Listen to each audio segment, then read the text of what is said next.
C'est quoi cette émotion? Pourquoi il a fait ça, lui? Et l'écologie alors? J'ai pas compris. Mais ça se passe comment? Pensée lycéenne.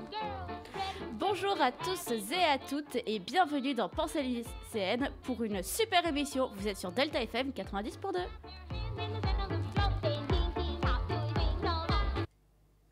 Bonjour mesdames, messieurs et les autres, j'espère que vous allez bien. Ah, et bonjour les filles, j'espère que vous allez bien aussi. Coucou. Coucou.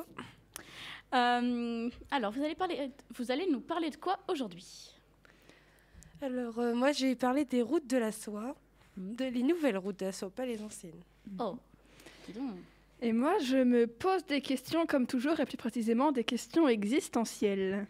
Oh, c'est très mystérieux tout ça. Super. Bon, je vais vous proposer de commencer sans plus tarder avec la chronique de Claire pour avoir un peu moins de suspense. Flash info. Juste avant de commencer, je voudrais un peu vous parler de ce qui s'est passé hier soir. Qu'est-ce qui s'est passé hier soir? Hier soir, Stromae a fait sa première apparition télé depuis des années. Première en France parce qu'il en a fait une aux États-Unis. Oui. Et c'est grâce à celle qu'il avait fait aux États-Unis qu'il avait lancé son premier titre qui est déjà disque d'or alors qu'il l'a juste lancé sur un plateau télé. Et qu'il y a un mois à peu près. Exactement. Et que pour l'occasion, Claire avait fait une chronique sur Stromae. Exactement. Et donc, hier soir, il a fait sa première apparition télé en France, et pas sur n'importe quelle télé, sur TF1 à l'heure du JT. Attention, flash info. Waouh. Une émission, tout ce qu'il y a de plus normal, à part que ce soit Stromae l'invité. Oui. Ça commence de façon très classique. Petit documentaire, enfin 1 minute sur Stromae. Après, question-réponse. Et là, avec une question de la journaliste qui le lance, qui fait une transition, il commence à se chanter en regardant la caméra droit dans les yeux et sans la lâcher de toute sa chanson. Alors déjà, ça c'est très fort de chanter une chanson comme ça. Une première parce qu'on ne la connaissait pas encore, c'est une toute nouvelle chanson de son nouvel album qui nous a dévoilé par là. Mais c'est surtout son jeu d'acteur qui a été incroyable pendant cette chanson. Mais surtout, son message. Passer une chanson avec un tel message à cette heure-ci sur un JT public que tout le monde regarde le soir, ça c'est très fort parce que sachez-le, sa chanson parle de pensées noires, de pensées suicidaires, de la solitude, etc. Et donc, il a chanté ça, dévoilé cette chanson au JT de TF1 hier soir, à une heure très très fréquentée, et sans lâcher la caméra des yeux. Ce qui nous a pris tout de suite, c'était très poignant, avec un jeu d'acteur incroyable, une musique, un instrumental toujours exceptionnel, et des paroles qui te prend aux tripes. C'était un vrai coup de maître de Stromae hier soir, un vrai coup de com' de ouf, mais c'était surtout extrêmement osé de faire ça. Franchement, c'était une première. Hein. Il a fait fort. Bon, voilà. Pour le Flash Info, c'est fini. Je voulais juste vous parler de ça parce qu'à mon avis, vous allez en entendre beaucoup parler dans la semaine parce que ça va faire beaucoup de bruit ce qu'il a fait. C'est incroyable. Et moi, je vous donne rendez-vous la semaine prochaine parce que je vais faire une chronique là-dessus. Donc, c'est à moi. Bonjour, chères personnes qui nous écoutent. Comment allez-vous en ce lundi matin? Aujourd'hui, je ne vais pas vous parler de livres. Waouh, c'est dingue, hein, vous avez vu. Parce que j'ai eu une idée de chronique. Youpi. Ça m'était pas arrivé depuis longtemps. Bon, il faut que vous sachiez un truc sur moi. C'est qu'en plus de beaucoup aimer les livres, je me pose beaucoup de questions. Et beaucoup de questions existentielles. Et j'ai voulu savoir ce qu'est vraiment une question existentielle. Et pour ça, j'ai fait ce que me dit mon papa. À chaque fois que je lui pose une question comme ça, j'ai demandé à tonton Google, entre guillemets. À tonton Google. Et pour la première fois, ou pas, la réponse de tonton Google ne m'a pas plu. J'ai pas trouvé ce que je voulais. C'est rare. Donc j'ai repris la vieille méthode et j'ai ouvert un grimoire magique, un vieux grimoire magique qu'on appelle dictionnaire. Pour les plus jeunes qui nous écoutent, c'était un vieux livre gros et lourd qui sert à rien. depuis qu'on a Internet. Et donc, dans mon dictionnaire, j'ai trouvé ça. Question, nom féminin. Demande qu'on adresse à quelqu'un en vue d'apprendre quelque chose de lui. Existentiel. Adjectif, philo, qui se rapporte à l'existence en tant que réalité vécue. Merci bien. Donc, j'ai cherché un peu plus haut à existence. Existence, nom féminin. Fait d'exister, la réalité vivante vécue. Je vous accorde, ça reste un peu flou. Essayons de décortiquer tout ça ensemble. Le point commun dans les définitions de existentiel et existence, hormis le radical, c'est la réalité vécue. Donc si on le colle avec la définition de question, on peut dire qu'une question existentielle est une demande, quelque chose que l'on ne sait pas et qui se rapporte à la réalité, à ce que l'on vit. Bon, c'est toujours pas très clair. Faute de mieux, je vais vous faire ma propre définition de ce que je pense être une question existentielle. Pour moi, c'est une question qui ne mérite pas forcément de réponse. Une question subite qui nous passe par la tête au moment où on vit quelque chose. Exemple, je mange une clémentine et je remarque que les quartiers sont collés les uns aux autres. et qu'à partir du moment où je les décolle, ils ne peuvent plus se recoller.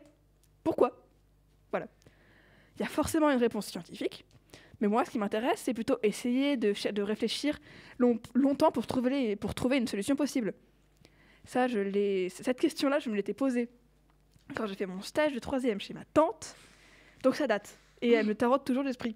Alors que je pourrais vraiment faire une recherche Google et trouver la réponse, mais... Sinon, tu vas voir Madame Physique-Chimie, Madame Liège, et tu fais Madame Liège. Voilà, mais pour moi, ça, c'est pas ce qui m'intéresse, parce que pour moi, la question existentielle, c'est juste sortir la question de sa tête. Ou sinon, c'est peut-être que les clémentines, c'est comme des post-it. Peut-être, il y a de la colle. Bah non, parce que les post-it, tu peux les recoller. Bah, au bout d'un moment, c'est usé, du coup, ça colle plus. Tu les as collés, tu les décolles, et après, ça peut plus se recoller. C'est juste qu'il y a des petits fils qui accrochent toutes les parties, et du coup, quand tu les détaches, ça les... Oui, c'est les casse. petits fils. Bah oui, tu sais, les petits fils que tu tires parce que c'est pas bon dans la bouche. Au milieu, il y a plein de fils et tout, ça relie tout. Oui, c'est ça. Non, mais là oui, ok, il y a ça. Débat sur les clémentines. Ah oui, parce qu'on a une invitée, enfin qui n'est plus une invitée vu qu'elle est là à chaque émission, Léane. Qui est morte de rire derrière. Mais du coup, moi, ce que j'étais pas sur les clémentines, c'est pas... Enfin, je sais qu'il y a les petits fils au milieu, mais moi, ce que je recherche, c'est vraiment la chair. Tu sais, la chair. Tu la vois quand tu fais ça doucement, tu la vois se décoller. Doucement. C'est très agréable. Et du coup, je me demande ce que ça fait. Mais bon, je peux finir je reprends ma chronique. Donc voilà. C'est là. Donc alors, une autre question existentielle, c'est tu regardes l'herbe et tu te demandes soudain pourquoi elle est verte. Alors voilà. Ça, je sais. Oui, mais après, c'est à cause des atomes, des atomes qui la composent. Et de la chlorophylle, accessoirement. Accessoirement, beaucoup. Accessoirement, mais du coup, comme la chlorophylle, tout est atome. Physique, chimie, tout est atome. Je suis atome, tu es atome, nous sommes atomes. Ah nous sommes atomes. En vrai, c'est vrai, nous sommes des atomes. Oui. Bref. Donc voilà, c'est une question que tu taraudes l'esprit, mais t'as pas forcément envie de savoir la réponse non plus. Enfin, je sais pas si j'arrive à me faire comprendre, mais oui, si.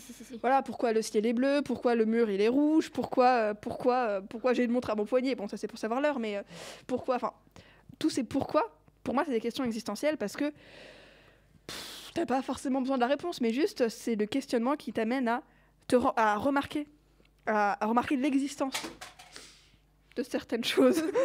C'était juste une souris qui est tombée, rien de grave. Bref. Je pense même que la question, qu'est-ce qu'une question existentielle, est une question existentielle. Voilà. Ouais. Mais du coup, tu as donné une réponse. Oui. Mais en même temps, c'est ma propre définition. Donc, prenez ce que je dis avec des pincettes. Ce n'est ni une définition scientifique, ni une définition littéraire. C'est ma propre définition à moi. Voilà. Donc, c'est moi ce que je pense que c'est. Et du coup, vous les filles, c'est quoi vos questions existentielles ? Moi, j'en ai plein. Souvent, avant de dormir, du coup, j'arrive pas à dormir. Oui. Il y en a une, je pense que tout le monde se pose, c'est qu'est-ce qu'il y a après l'espace. Genre, ouais. Vraiment. Mais l'infinité de l'espace. C'est impossible de l'imaginer. Alors là, tout de suite... T'en as pas ? Là, tout de suite, j'en ai pas. Mais sinon, j'en ai plein. Je te connais un Je petit l'avais peu. écrit dans un carnet, moi. Toutes mes questions. Et toi, Léane, est-ce que tu as une idée de question existentielle ? S'il y a une vie après la mort, est-ce que c'est bien ou pas? Ah bah oui, c'est clairement une question existentielle. Même une question philosophique, plus précisément. Là, c'est plus philosophique. Là, on est sur un niveau de philosophie. Ouais. Bon, Ok. bah je propose, je finis ma chronique. Merci beaucoup Claire. Et maintenant, c'est parti pour ma chronique. Donc bonjour mesdames, messieurs et les autres. Oui, je vous redis bonjour, j'aime dire bonjour. Ok. Aujourd'hui, je vais vous parler du bouddhisme et du Dalai Lama. Hier, j'ai regardé un super film sur le 14e Dalai Lama. Et le 14e Dalai Lama, va falloir que j'articule pour cette chronique. Oui. Le 14e Dalai Lama, qui est aussi celui qui est encore en vie, et c'est toujours celui qui est aujourd'hui, en fait. C'est toujours le Dalai Lama d'aujourd'hui. C'est le 14e. Donc ce film retrace tout son parcours, de son enfance jusqu'à son arrivée en Inde pour son exil en 1959. Ce film s'appelle Kundun. Alors je vais vous l'épeler parce que je ne suis pas sûre de comment ça se prononce. Donc ça s'écrit Kundun. Et je vous le conseille très fortement. C'est super parce qu'on apprend vraiment plein de choses à la fois sur le bouddhisme, sur le 14e Dalai Lama en lui-même, sa vie, mais aussi sur l'histoire du Tibet et de la Chine. Donc c'est vraiment super. Mais ma chronique ne va pas porter sur ce film. Je vais du coup vous parler vraiment de ce que j'ai lu dans Wikipédia sur ce que c'est que le Dalai Lama et le bouddhisme. Alors mes sources ne sont pas que Wikipédia, hein, mais une grande partie quand même parce que finalement on trouve pas grand-chose. Donc le Dalai Lama est un moine réincarné de l'école Gelugpa. Alors désolée quand c'est des noms d'origine, je vais sûrement mal les prononcer. Une des 4 écoles de bouddhisme tibétain. Un Dalai Lama est un enfant qui est désigné comme véritable réincarnation du ou des Dalai Lama précédents. Enfin plutôt des Dalai Lama précédents. L'origine du nom et le titre de Dalai Lama, donné le 15 mai 1578 par le dirigeant mongol, 3e Dalai Lama, de sa lignée de réincarnation. Sur un plan spirituel, les Dalai Lamas sont considérés par les bouddhistes tibétains comme des émanations du bodhisattva de la compassion. Le bodhisattva de sattva donc vient de sattva être, bodhi éveil, est un terme sanskrit qui désigne dans le bouddhisme Hinaya, un Bouddha avant que celui-ci n'ait atteint l'éveil, donc l'éveil spirituel. Avez-vous des questions, les filles? J'avais une question. Est-ce que le truc lama, là, c'est un rapport avec les lamas?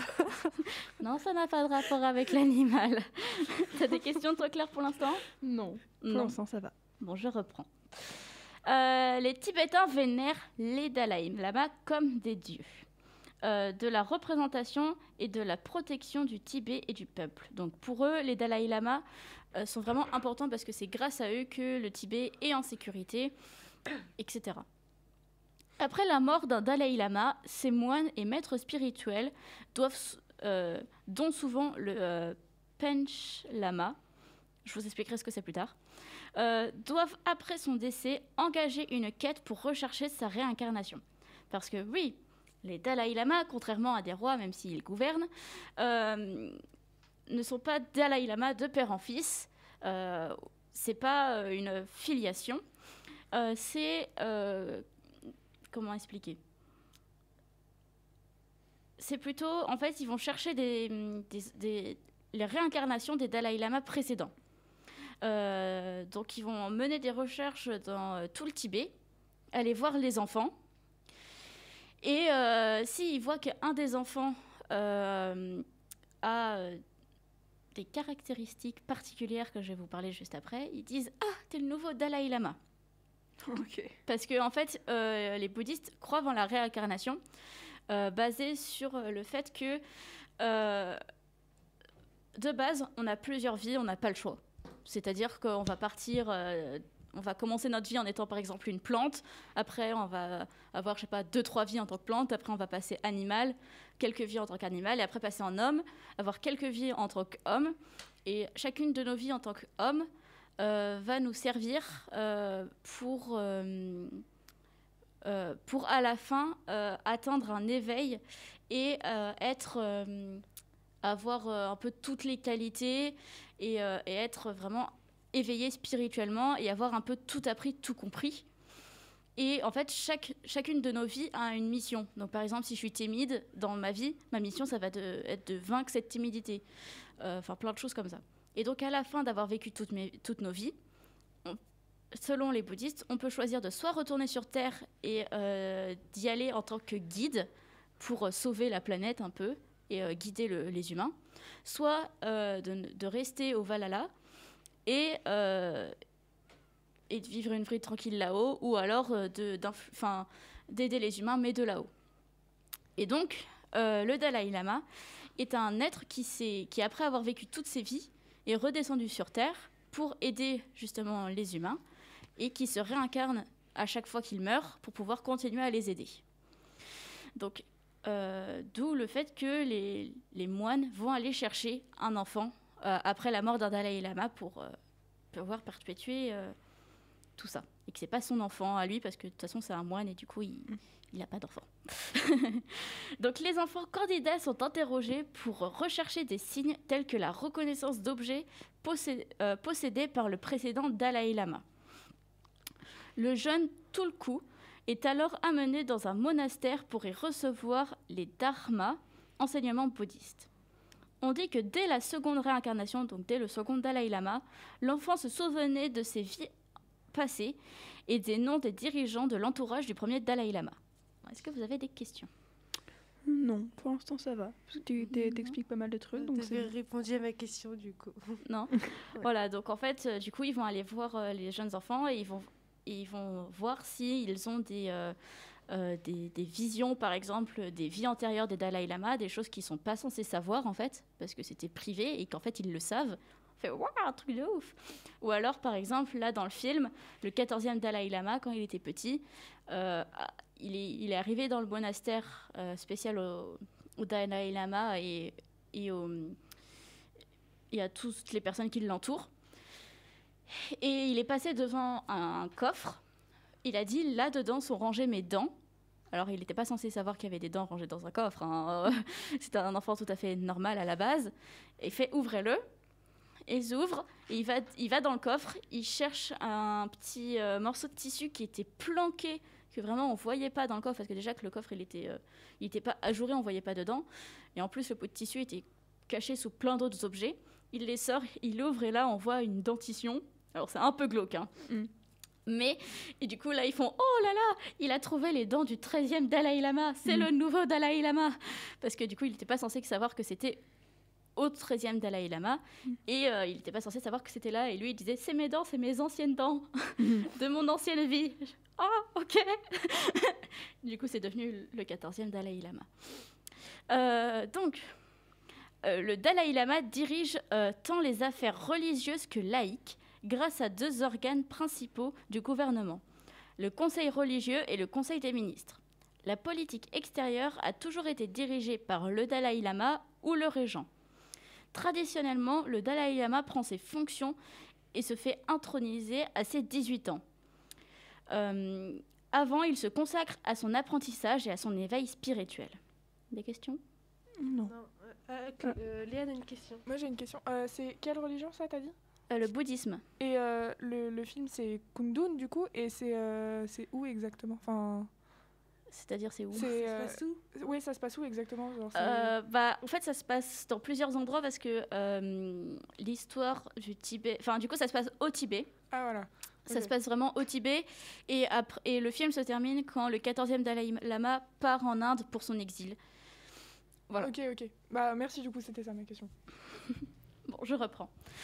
Les Dalai Lamas sont d'abord considérés comme les réincarnations successives du premier, comme je l'ai dit juste avant. Donc voici un petit retour sur l'histoire et la généalogie, entre guillemets, des anciens Dalai Lama. Donc après, il y a eu le premier, mais qui n'était pas considéré comme vraiment un Dalai Lama vu que c'était le premier. Le second Dalai Lama définit le système d'identification des Dalai Lama sur la base de vision, système qui se perpétue jusqu'au 14e Dalai Lama, le Dalai Lama actuel. Le troisième se rend en Mongolie où il convertit les Mongols au bouddhisme.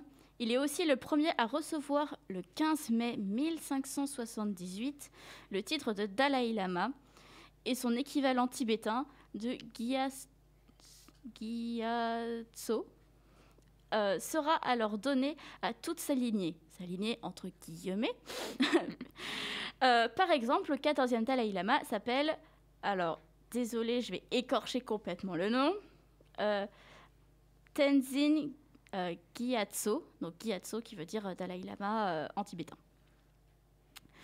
Le quatrième crée la lignée des Pench Lama, donc c'est ce que je vous ai dit plus haut que je définirai plus tard, qui est une lignée de réincarnation importante dans l'histoire du Tibet.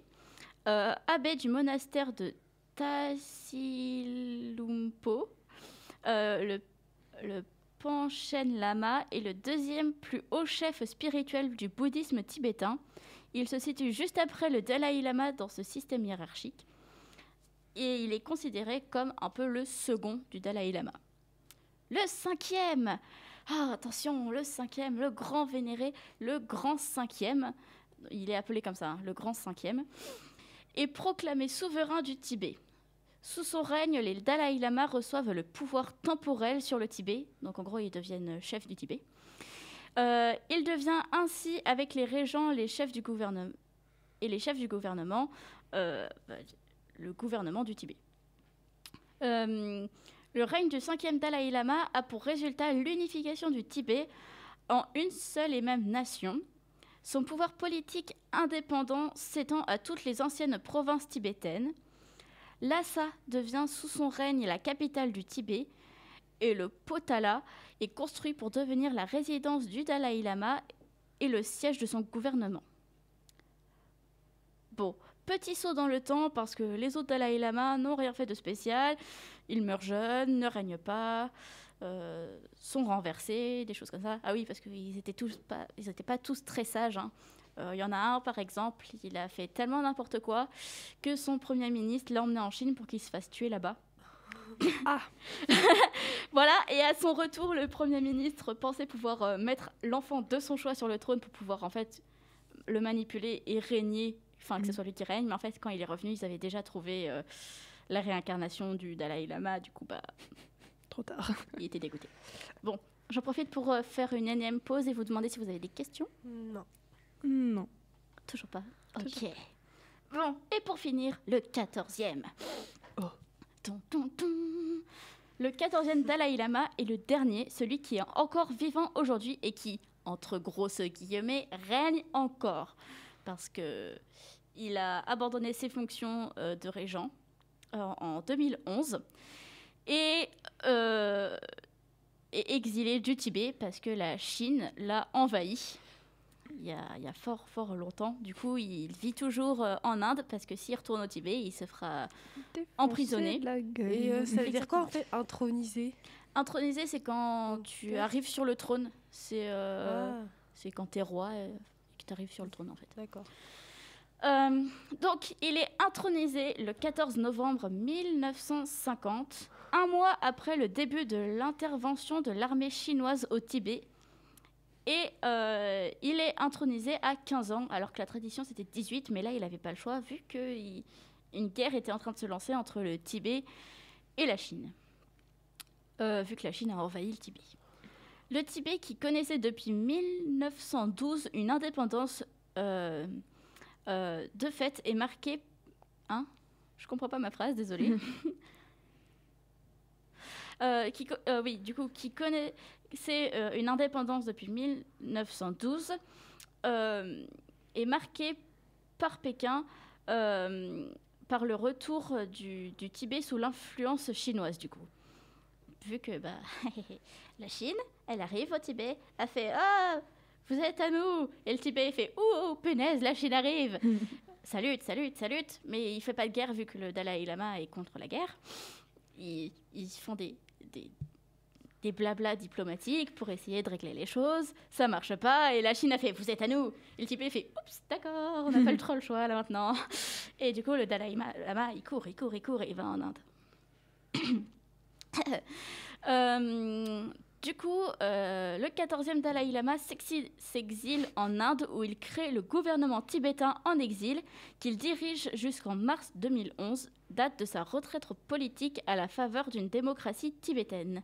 Donc le 14e déclare que maintenant les Dalai Lama ne seront plus les souverains du Tibet, mais que ce sera une démocratie. Il est considéré comme le plus haut chef spirituel du bouddhisme tibétain, et par la plupart des Tibétains comme une émanation de Chenrezig, qui est le Bodhisattva, blablabla. Il est sans doute le grand Bodhisattva le plus vénéré et le plus populaire parmi les bouddhistes du grand véhicule. Des questions ? Alors du coup, c'est quoi le grand véhicule ? Alors c'est ce que je vous ai... Ah non, je ne vous l'ai pas expliqué celui-là. Si le Bodhisattva, je vous l'ai expliqué. Oui, mais... Vous savez que c'était éveil, grand éveil. Enfin voilà, c'est un des bouddhistes, un des chefs bouddhistes. Il y a avant JC. Oui. Et du coup, en fait, le 14e Dalai Lama est considéré comme sa véritable réincarnation. Enfin, parce qu'en fait, les autres sont tous sa réincarnation, mais ils ont quand même un peu de à eux. Et là, ça serait vraiment lui. Ou en tout cas, il aurait genre plus de 50% de lui. Enfin, voilà. Ok. Bon, voilà, je m'arrête là pour aujourd'hui. Mais je pense revenir avec une autre chronique sur le sujet. Alors du coup, pas la semaine prochaine parce que je fais sur Stromae. Oui. Mais dans quelques semaines. Dans laquelle je vous parlerai de la religion ainsi que de l'histoire du 14e Dalai Lama. D'ailleurs, je vous conseille fortement d'aller regarder le film qui s'appelle Kundun. Voilà. Bon, je vous propose de faire une petite pause musicale. On est de retour sur Pensée lycéenne. Après la pause musicale qui était Nothing Personal des Rocks. Et on reprend tout de suite, sans plus tarder, avec la chronique d'Irène qui sera la dernière chronique. Donc aujourd'hui, c'est ma 20e chronique depuis que j'ai commencé les émissions à la radio. Et ça compte. Ouais. Bon, il y en a qui n'étaient pas dans cette émission, mais c'est pas grave. Donc pour cette 20e chronique, je vais vous parler des nouvelles routes de la soie. Car hier après, j'étais en train d'écrire une argumentation en AGGSP sur le soft power, dont je vais vous donner la définition qui est, parce que je pense pas que les gens savent s'ils sont pas en AGGSP. Voilà. D'ailleurs, je vends un peu ma spé, mais elle est vraiment trop bien. S'il y a des secondes qui nous écoutent et que ça les intéresse, franchement, c'est trop génial. Ouais. Alors que moi, je croyais que la GGSP, c'était juste de l'histoire approfondie, alors que pas du tout. Écoute, vraiment, c'est pas comme en histoire où on va faire un peu d'histoire, un peu de géo, un peu de MC. Là, je sais que c'est compliqué à croire, mais on fait tout en même temps. Et du coup, c'est pas du tout ennuyeux, c'est trop bien. Ouais. Bref. Moi, je ne vendrai pas mes SP. Les maths, quoi. La physique. J'aime bien les maths. La physique. Et l'anglais, ça va. Ouais. Donc, le soft power, c'est une nouvelle forme de puissance qui consiste à obtenir des autres qui veulent la même chose que vous. La séduction et la persuasion deviennent des vecteurs privilégiés. Il est associé à la culture, l'idéologie, les institutions. Tout ce qui, en somme, permet à un État de faire adopter aux autres les choix qui lui conviennent. En cela, le soft power est loin de s'opposer au hard power. Il le complète. Donc, j'espère que cette chronique vous plaira et vous permettra de découvrir la spécialité d'AGSP au lycée, car l'HGSP, c'est de l'histoire, géographie, géopolitique, sciences politiques, mais il vaut mieux l'appeler par son diminutif, car c'est un peu long à dire. Donc, en plus, vous allez savoir ce que c'est les nouvelles routes chinoises, que moi, je ne savais pas il y a quelques jours. Donc, depuis 2017...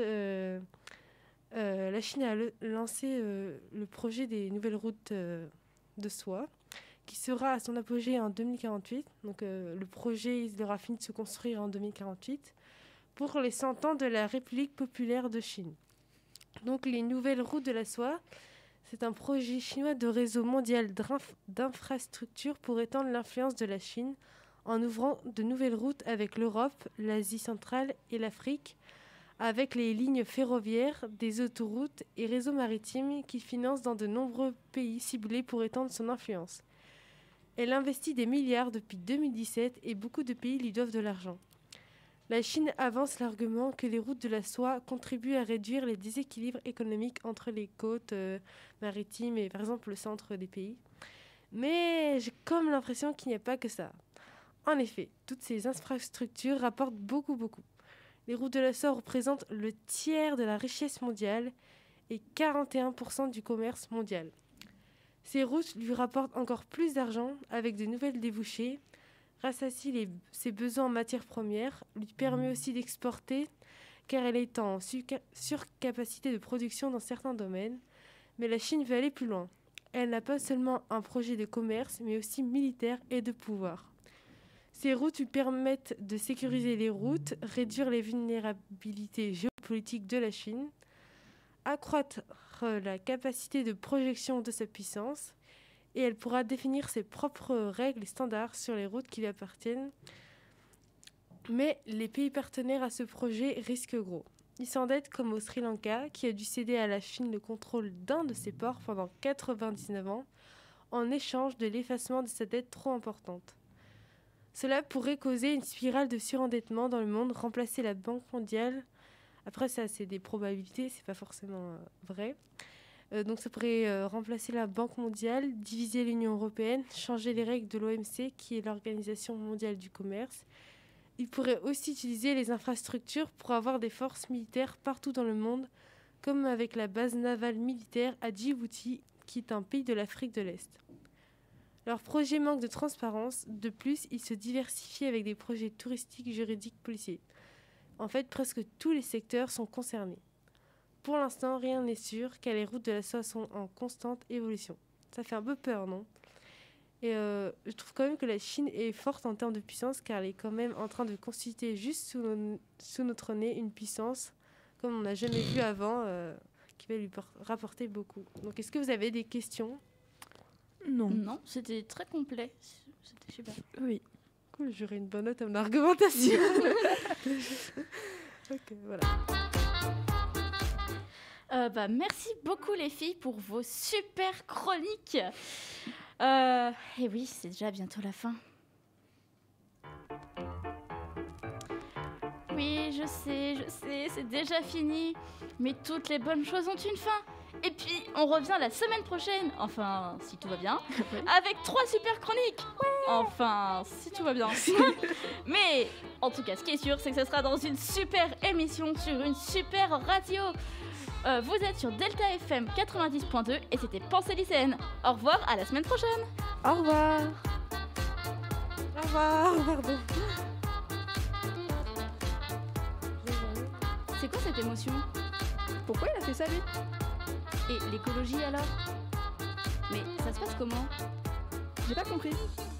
Pensée lycéenne.